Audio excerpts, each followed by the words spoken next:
Hello students, ये जो video बनाई है मैंने, ये एक मेरी स्टूडेंट है बड़ी सिंसियर, उसके डिमांड पे बनाई है कि मैम मुझे BHDC 133 की वीडियो चाहिए।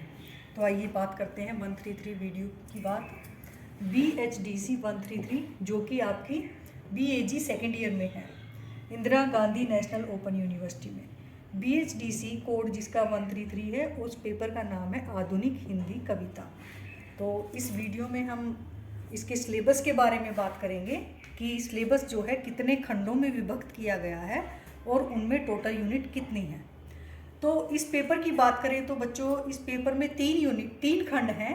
3 खंडों में टोटल 17 यूनिट हैं जिनमें कि आपका सिलेबस ख़त्म किया गया है।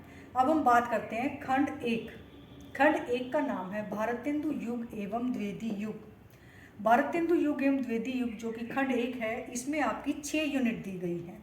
पहली यूनिट भारतेंदु युगीन कविता, स्वरूप और विकास, ये आपकी पहली यूनिट है। दूसरी यूनिट है भारतेंदु और उनकी कविता।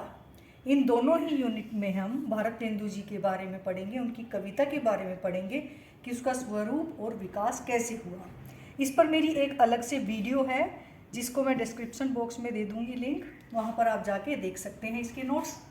तीसरी जो यूनिट है इस खंड की, वो है वेदी युगीन हिंदी काव्य, स्वरूप और विकास। इस यूनिट में हम देखेंगे कि वेदी युग की क्या क्या विशेषताएं हैं, उन विशेषताओं का किस प्रकार से धीरे धीरे विकास हुआ। द्विवेदी युगीन की जो विशेषताएं हैं उस पर एक वीडियो है, वो भी मैं डिस्क्रिप्शन बॉक्स में लिंक दे दूंगी, आप वहाँ जाके देख सकते हैं डिटेल में। हमारी चौथी यूनिट है अयोध्या सिंह उपाध्याय हरिओद और उनकी कविता। अयोध्या सिंह उपाध्याय जी जो हैं वो भारतेंदु युगीन कवि हैं। इस यूनिट में हम उनकी कविताओं के बारे में पढ़ेंगे। नेक्स्ट जो यूनिट होगी हमारी यूनिट 5, मैथिली शरण गुप्त और उनकी कविता। इस यूनिट में हम मैथिली शरण गुप्त की कविताओं के बारे में पढ़ेंगे। लास्ट जो यूनिट है इस खंड की, वो है यूनिट 6, राम नरेश त्रिपाठी और उनकी कविता। राम नरेश त्रिपाठी जी की कविताओं के बारे में हम इस यूनिट में पढ़ेंगे। तो ये हो गया हमारा खंड 1। अब आते हैं हम खंड 2 जिसका नाम है छायावाद। छायावाद नामक जो खंड है 2, उसकी यूनिट है यूनिट 7, छायावाद, स्वरूप और विकास। इस पर भी मेरी एक अलग से डिस्क्रिप्शन बॉक्स में मैं आपको दे दूंगी, जिस पर कि आपको नोट्स मिल जाएंगे। छायावाद की विशेषताएं कौन सी होती हैं और छायावाद के प्रमुख कवि कौन कौन से हैं। अब फिर नीचे दिए हुए हैं छायावाद के जो प्रमुख 4 कवि हैं, उनकी कविताओं के बारे में इस यूनिट में बताया गया है। जैसे यूनिट 8, जयशंकर प्रसाद और उनकी कविता, इनके बारे में बताएंगे। सूर्यकांत त्रिपाठी निराला और उनकी कविता, निराला जी की कविताओं के बारे में बात करेंगे हम। सुमित्रा नंदन पंत और उनकी कविता, सुमित्रा नंदन पंत द्वारा लिखित कविताओं के बारे में हम इस यूनिट में बात करेंगे। इसी तरह से जो छायावाद की जो अंतिम कवयित्री हैं वो है महादेवी वर्मा और उनकी कविता। इस यूनिट में हम महादेवी वर्मा जी और उनकी कविताओं के बारे में जो है विवरण सहित जानकारी प्राप्त करेंगे। अब आते हैं हम खंड 3 पर। खंड 3 जिसका नाम है काव्य वाचन और विश्लेषण। इसमें देखते हैं यूनिट 12, काव्य वाचन और विश्लेषण।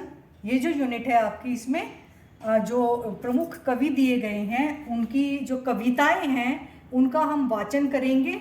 और पेपर में आपके क्या आएगा, पेपर में आपके आएगा कि सप्रसंग सहित व्याख्या उनमें से ही आएगी। तो जो ये खंड है हमारा 3, ये सारा हमारा व्याख्या आधारित है। तो काव्य वाचन और विश्लेषण करेंगे हम किसका, भारतेंदु हरिश्चंद्र जी का और अयोध्या सिंह उपाध्याय हरिओद जी का।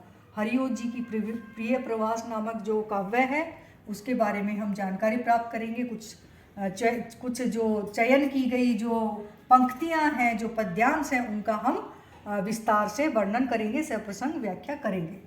इसी तरह से जो यूनिट 13 है काव्य वाचन और विश्लेषण, इसमें दिए गए हैं मैथिली शरण गुप्त और राम नरेश त्रिपाठी। मैथिली शरण गुप्त की भी कुछ चयनित कविताओं में से ही है यशोधरा और साकेत के साथ साथ अन्य कविताओं का भी हम वर्णन करेंगे।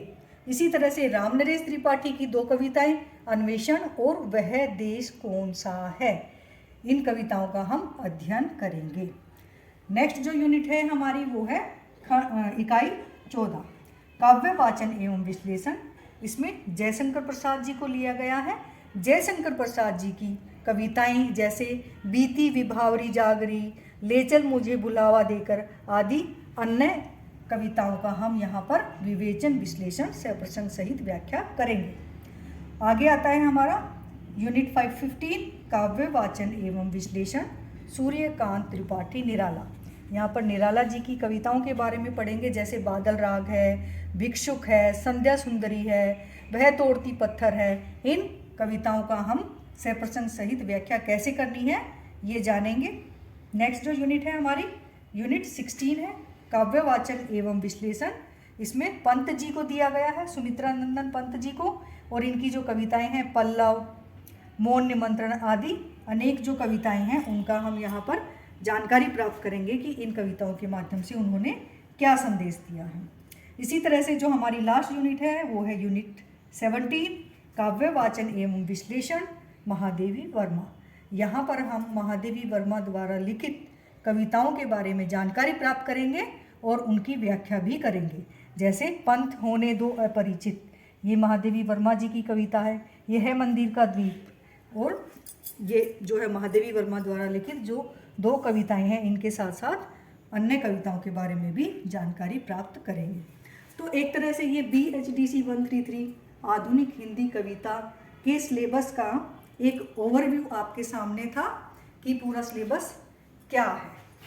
तो ये आप देख सकते हैं ध्यान से कि 3 खंड हैं, आप नोट भी कर सकते हैं। धन्यवाद।